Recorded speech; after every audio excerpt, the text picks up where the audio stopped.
So, Italy is set to have a Eurosceptic Prime Minister after Giorgia Meloni's Conservative Brothers of Italy party won the most votes in the country's election.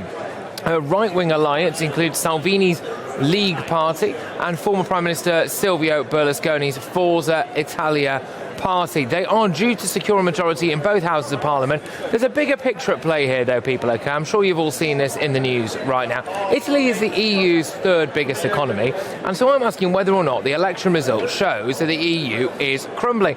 It does appear, though, that might have been a long time coming. I want to get to know Meloni a little bit better. Are we seeing a march of right-wing Euroscepticism, or should we say nationalism, but not in a kind of nasty nationalist way? More a kind of sovereignty kind of way, rippling across the continent. Should it be seen as a vote of confidence in Eurosceptics? I am joined now, I believe, from Rome itself. Yes, is geopolitical analyst Marco Vincenzino, whose name I've probably just butchered. Apologies for that, Marco. And from our studio back in London, it's Stephen Woolfe, which I did not butcher, former UKIP MEP. I will start. Won't be remiss of me not to go straight to Rome, as I especially eat a gelato here at Labour Party conference. Marco, talk to me about what's going on. Has your country really gone far right, or has it just gone Eurosceptic? I just think there's a reaction to systemic politics. Italy, like many other Western countries, has a very fragmented political landscape. There's deep cynicism within the electorate. I mean, at the last election in 2018, the last national election, you had about 74% of eligible voters voting, and this time around, it went down to 64%. So basically, the current situation, plus you have the whole fallout of the pandemic, economic fallout, the fallout from the war in Ukraine, and plus it's going to be a very difficult winter ahead. So, and you've had, basically ordinary people aside.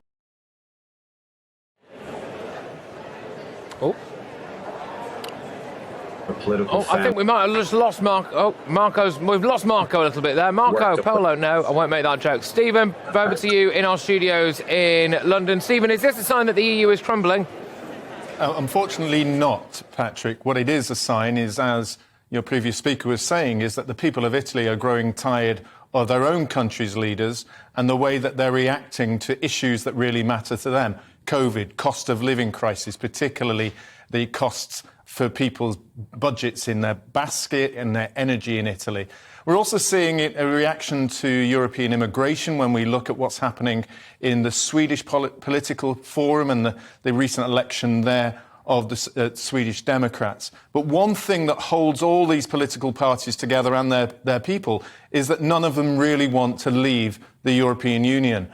And the European Union will not let them leave either. We saw when Tsipras was in charge of the Greek party Syriza during the real crisis in Greece, how the European Union and the elites within Europe managed to crush the political will of that party and got rid of them. Yeah. When another leader like Sebastian Kurz, who led the OVP party in Austria, also regarded as far right, really had Austria under his power, they did exactly the same Stephen, to him, and he's left politics. Just talk to me a bit about this, Stephen, because you've hit a key point for me there, which is that word far right, or those words far right, OK?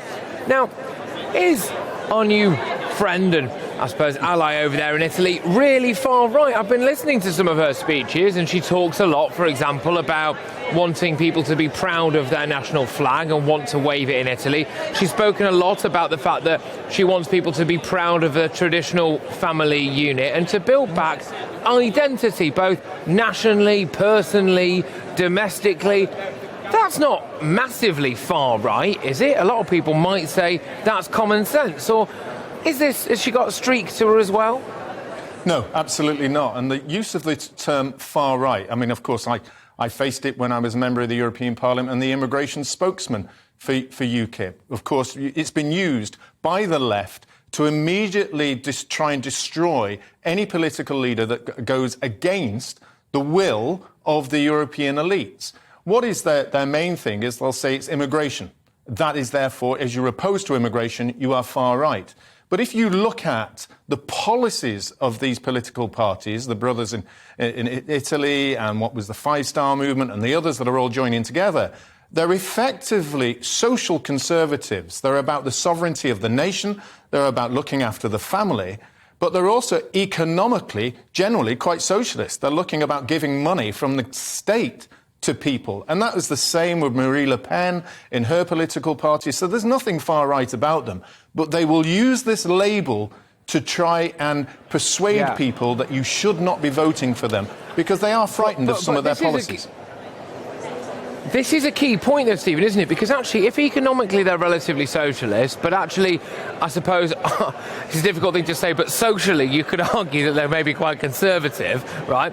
Then actually that is a fundamental problem for the European Union, isn't it? Because if this lady draws a particularly strong red line in the sand, as do various other countries around Europe, specifically when it comes to immigration, for example, then the EU cannot have that. So what does the EU start doing? Does it start sanctioning Italy?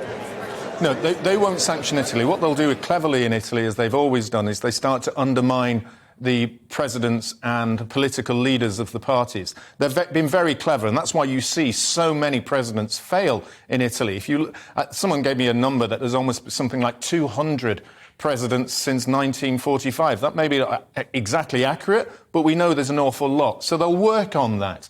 But she does have an opportunity here to bring together a brand of political leaders in the Social Democrats in Sweden, to the Danish People Party in Denmark, to look at those in Poland and in Hungary, and bring together a coalition of people who can consider one really key issue that many people in Europe have been concerned about for years, and that is open borders. If she does that, she can really start building a very strong coalition that can start to change within the European Parliament and the European Commission particularly, policies that work for those people who finally voted for these Eurosceptic, or what I call national sovereignty parties.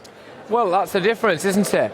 That's the key difference between people like the lady who's just been elected in Italy, for example, and then as well you've got people like the European Commission, because actually people did vote for Meloni, didn't they? And they didn't vote for the likes of Ursula von der Leyen, and that will always be a massively key issue. Stephen, thank you very, very much. Stephen Woolfe there, sitting in the seat that I normally sit in the studio in Paddington. I hope this isn't a coup, Stephen, but he was back in our London studio. And for a little while as well, we did have Marco Vicenzino, but unfortunately the signal from Italy was not particularly good.